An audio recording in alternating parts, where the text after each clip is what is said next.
अस्सलामुअलैकुम dear student, उम्मीद करता हूं कि आप ठीक होंगे, हैरियत से होंगे। आज मोस्ट इंपॉर्टेंट वीडियो आपकी खिदमत में लेकर हाजिर हुआ हूं। रोस्किन मेथड इंटरेस्टेड वीडियो है, एंड तक जरूर देखिएगा, आपको 100% क्लियर होगा। आते हैं हम क्वेश्चन की तरफ। Y double dash plus Y equal to tangent X. अब देखिए, ये जो आपके पास क्वेश्चन है ये नॉन होमोजेनियस इक्वेशन है, ठीक है। याद रखिए कि सबसे पहला जो स्टेप है, आपने रोस्किन मेथड में नॉन होमोजेनियस को होमोजेनियस इक्वेशन में कन्वर्ट करना है, ठीक है। वो आप कैसे करेंगे? याद रखिए, नॉन होमोजेनियस इक्वेशन एक ऐसी इक्वेशन होती है जो इक्वल की दूसरी साइड पे कोई फंक्शन दे दिया जाए। फंक्शन ट्रिग्नोमेट्रिक हो सकता है, पोलिनोमियल हो सकता है, एक्सपोनेंशियल हो सकता है। ये जो आपको फंक्शन दे दिया गया है ये ट्रिग्नोमेट्रिक फंक्शन है, ठीक है। अब आपने सबसे पहला स्टेप आपने ये करना है कि Y double dash plus Y equal to zero करना है। जब आप वाई इक्वल टू जीरो कर लेंगे, ये होमोजेनियस में आपने कन्वर्ट कर लिया।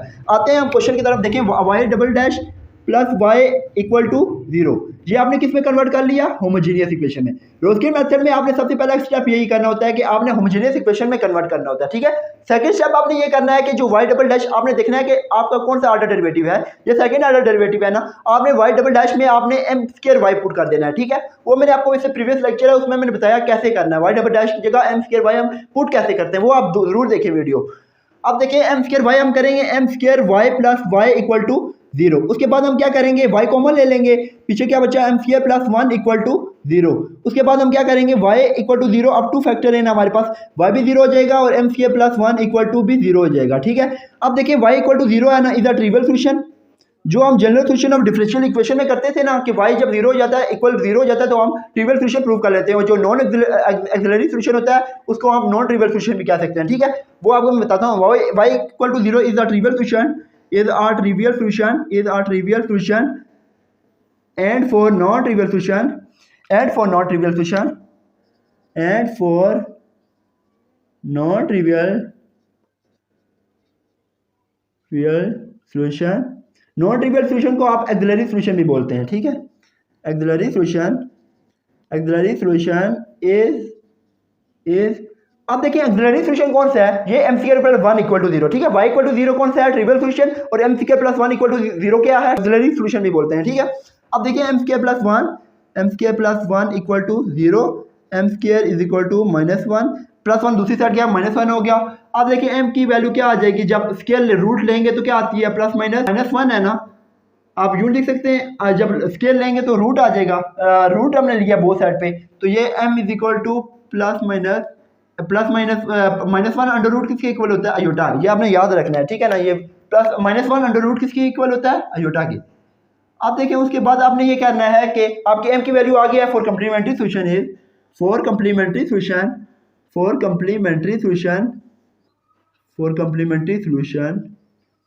इज, आप कंप्लीमेंट्री सोल्यूशन निकालना है। वो कैसे निकालेंगे? Y C is equal to, अब देखिए ये इसको आप यूँ कर सकते हैं, जीरो प्लस माइनस अयोटा। अब देखिए, इससे हमें पता चलता है कि रियल नंबर क्या है? जीरो, और इमेजिनरी नंबर क्या है? वन, ठीक है। इमेजिनरी नंबर होता है जो अयोटा के साथ नंबर रियल आ जाए तो वो इमेजिनरी पार्ट होता है, ठीक है। अब देखिए, वाई सी रियल क्या है हमारे पास? ई की पावर, ये आपने फॉर्मूला याद रखना है। रियल क्या है? जीरो एक्स, और आगे देखिए सी वन क्या है हमारे पास? सी वन कॉस। ये फार्मूला आपने इजन में बिठाना है, ठीक है ना, तभी आप क्वेश्चन कर सकते हैं। सी वन कॉस। अब देखिए, अयोटा के साथ जो वैल्यू है वो आपने लिखनी होती है इधर। वन है ना, वन, तो वन एक्स करेंगे तो एक्स हो जाएगा, प्लस सी टू साइन एक्स, ठीक है। अब उसके बाद आपने ये करना है कि y C is equal to, e की पावर जीरो वन होती है, c one cos x plus सी टू साइन एक्स। अब देखिए, ये कंप्लीमेंट्री सोल्यूशन आपके पास आ गया है, ठीक है। अब आपने इससे बाद जो करना है ना, वो रोस्किन मेथड में करना है वाई पी, पार्टिकुलर सोल्यूशन का। वो देखिए, वो इस तरह करना है, वाई पी इक्वल टू, अब देखिए याद रखें कि इसका formula U one Y one plus U two Y two, ये आपने ध्यान में बिठा लेना है, ठीक है। U one Y one plus U two Y two, ये वाई पी का फार्मूला, ठीक है। अब देखिए, अगर कंपेयर करें ना, वाई वन की वैल्यू आप यहाँ से निकाल लेंगे। वाई वन किसके इक्वल है? कॉस एक्स है। वाई टू किसके इक्वल है? साइन एक्स है। Y one equal to cos X and Y two is equal to sine X, ठीक है। अब आपने इधर लिख दिया। अब आप नेक्स्ट स्टेप क्या करेंगे? अब u1 का आपने फार्मूला लिखना है, ठीक है। u1 का क्या है? u2 का क्या है? y1 की तो हमने cos x एंड y2 की sin x कर लिया है, लेकिन उससे नेक्स्ट जो फार्मूला बनता है वो u1 किसके इक्वल है, ठीक है। वो आप लिखते चलें, u1 is equal to integration of w1 over w dx, और u2 किसके इक्वल है? Integration of w2 over w dx, ठीक है। इतना आपको समझ आ गया।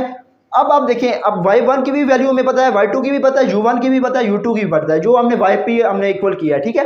तमाम वैल्यू हमें पता है। अब हमने सॉल्व करनी है कि डब्ल्यू है क्या। याद रखिए कि डब्ल्यू का हमने डिटर्मिनेंट निकालना है, W1 का भी डिटर्मिनेंट, W2 का भी डिटर्मिनेंट, ठीक है। अब देखिए डब्ल्यू जो है वो आपने इस तरह लिखना है, इधर मैं लिखने लगा हूँ। सबसे पहले हमने डब्ल्यू निकालना है, ठीक है, डिटर्मिनेंट निकालने का तरीका ये है कि सबसे पहले आप लिखें y1 y2 y1 का डेरिवेटिव एंड y2 का डेरिवेटिव। अच्छा याद रखिए कि जब भी आप डब्ल्यू निकालें ना, अगर आपके पास y की 3 वैल्यू आ गई है, ठीक है, लाजमी नहीं है कि 2 ही आए, 3 अगर आई ना तो आपने इधर y1 y2 y3 फिर सिंगल डेरिवेटिव फिर डबल डेरिवेटिव निकालना है 3 वैल्यू का, ठीक है। y की 3 वैल्यू आ जाए, सिंगल के बाद डबल भी निकालना है, ठीक है ना। इसमें सिंगल ही निकालना है, क्यों? क्योंकि y की 2 वैल्यू है, 2 के बाद 1। अब देखिए 3 आएंगे, 3 के बाद 2, 2 के बाद 1, ठीक है ना, 2 स्टेप होते हैं उसमें। तो आप देखिए डब्ल्यू का हम डेरिवेटिव वो करेंगे, डिटर्मिनेंट निकालेंगे तो क्या आएगा। अब देखिए और दूसरी क्या है, साइन एक्स है y2 की। अब देखिए लाइन लगाई, cos x का क्या होता है, साइन एक्स डेरिवेटिव निकालना है, साइन का क्या होता है cos x, ठीक है। अब इसके आपने डिटर्मिनेंट कैसे निकालते हैं, देखिए cos x को cos x के साथ मल्टीप्लाई करना है और बीच में माइनस का, याद रखें कि जो डिटर्मिनेंट है ना उसमें बीच में माइनस का साइन होता है, ठीक है। अब देखिए ये क्या हो जाएगा, cos स्क्वायर x बीच में माइनस का साइन और ये भी माइनस है, ठीक है, minus sine x multiply by sine x minus sine square x। अब ये क्या हो जाएगा, cos square x minus minus plus sine square x is equal to 1। अब देखिए आपके पास जो w की वैल्यू आई है वो क्या आई है, 1। समझ आ गया होगा उम्मीद करता हूँ। अब देखिए W1 हमने निकालना है, क्या निकालना है, W1। अब W1 हमने कैसे निकालना है, याद देखिए W1 है ना तो जो कॉलम 1 है उसमें चेंज करना है, ठीक है। अब कॉलम चेंज में ये करना है 0fx हो गया, ठीक है, और y2 और y2 डैश इसी तरह, ठीक है। ये आपने ध्यान में बिठाना है कि जब भी W1 आ जाए ना तो जो कॉलम 1 है ना उधर आपने 0 फंक्शन लिख देना है, ठीक है, और y2 इसी तरह और y2 डेरिवेटिव इसी तरह। ये आपने अपने ध्यान में बस बिठानी है ये बात। 0 fx क्या फंक्शन ये होता है, ठीक है, टेंजेंट x। अब देखें y2 क्या है हमारे पास, y2 हमारे पास ये देखें ना साइन x है, y2 साइन x है और इसका डेरिवेटिव क्या होगा, cos x। अब इसका डिटर्मिनेंट निकालें, 0 cos x 0 और माइनस लगता है और sine x tan x, sine x tangent x को मैं यूँ लिख सकता हूँ sine x over cos x, तो ये क्या आ जाएगा, minus sine square x over cos x। अब देखिए W1 की क्या वैल्यू आई है आपके पास, minus sine square x over cos x। देखें उसके बाद आपने क्या करना है, W2 निकाल लेना है। देखें W2 आपने डिटर्मिनेंट निकालना है, लेकिन याद रखिए अब कॉलम 2 में चेंज करना है, ठीक है, 0। अब देखें y1 का डेरिवेटिव 0fx।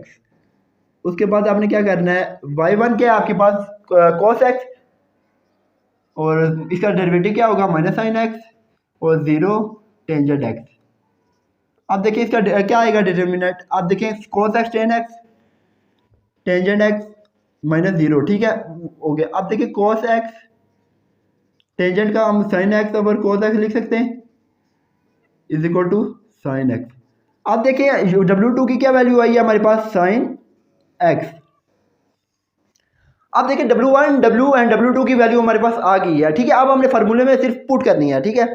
अब देखिए आपने U1 की वैल्यू निकाल लेनी है, तो क्या करना है, W1 अब इधर लिख दें U1 is equal to W1 की क्या वैल्यू है आपके पास, माइनस बार चला जाएगा sign square x over cos x dx, ठीक है। आपने इंटीग्रेशन निकाल लेनी है अब आप ये करेंगे, उसके बाद आपने क्या करना है, देखें is equal to minus sine square x इसके इक्वल होता है 1 minus cos square x dx over cos x।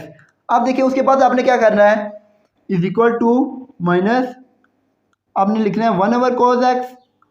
आपने ये जो cos x है इसको दोनों के नीचे डिवाइड हो रहा है ना, डिस्ट्रीब्यूट कर देना है, ठीक है। dx जो माइनस साइन है minus minus plus 1 integration of cos x, ये कट जाएगा तो क्या आ जाएगा, cos x dx, ठीक है।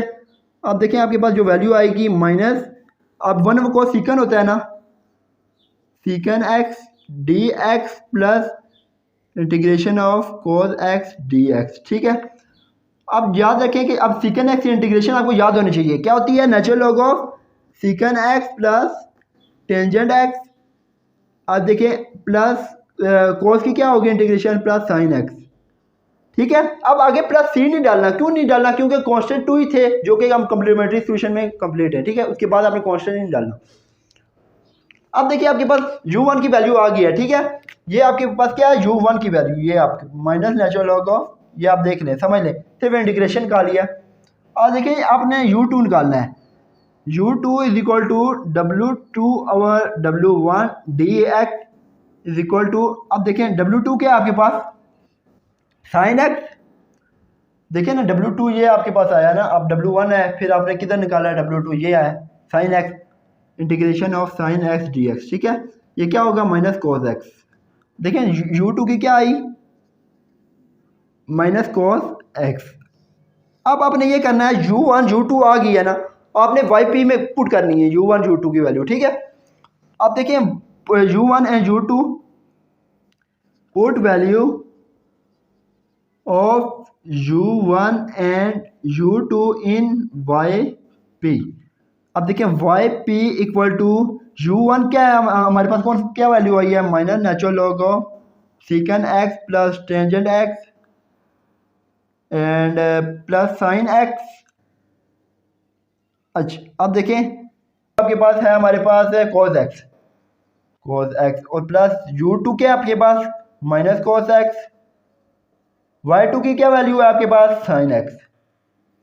अब इसको क्या करें, मल्टीप्लाई कर दें, cos x minus cos natural log of secant x plus tangent x। अब देखिए plus sine x cos x, ये cos x इसके साथ एक बार मल्टीप्लाई हुआ है, एक बार इस साइन x के साथ हुआ है, ठीक है। Minus plus minus minus cos x sine x, ये और ये काट के पीछे ये बचा yp की वैल्यू। अब देखें मैं ये रेज करने लगा हूँ। अब देखें अब आपने क्या करना है, अब आपने yp की वैल्यू आ गई है ना, तो आपने yc की भी आपके पास वैल्यू है, तो आपने जो सोल्यूशन लिखना होता है एट दी एंड सोल्यूशन जो है वो आपने क्या करना, y is equal to yp plus yc। आप देखिए yp की क्या वैल्यू है, minus cos natural log of secant x plus tangent x. आप देखिए प्लस yc की क्या वैल्यू है, complementary c1 cos x plus c2 sine x। ये आपके पास आ गया yp प्लस yc, ठीक है। आपने पुट कर दी वैल्यू और आपके पास एट दी एंड सोल्यूशन, तो y की वैल्यू आपके पास आ गई minus cos natural log of secant x plus tangent x plus c1 cos x plus c2 sine x। उम्मीद करता हूँ ये आपको समझ आ गया होगा।